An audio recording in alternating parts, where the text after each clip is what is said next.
Hey, what up, you guys? Coach KS here.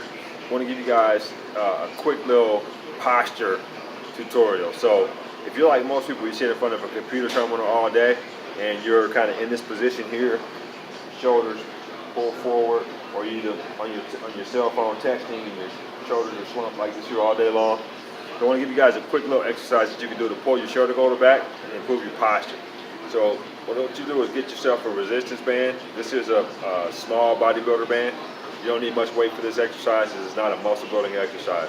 But get yourself a resistance band of some sorts. Any type of elastic tubing will work.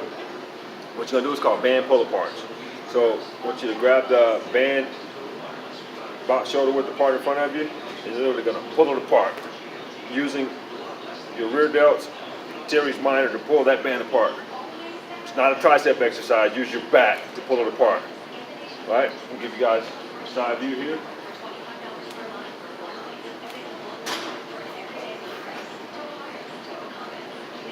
You can see what's happening here is my posture is automatically coming up as I pull this band apart, right? Which is what we want to do. So we want to strengthen up your rear delts, teres minor. It's going to pull your shoulder girdle back. It's going to improve your posture. Do this here 1 or 2 times a day. You know, take one of these here, keep it at your desk at work. Every couple hours, get up and do 10 to 15 of these here. You'll be amazed at what it'll do for your posture over time. All right, it's KS coming to you with a quick tip. Hope y'all have a good day. Check.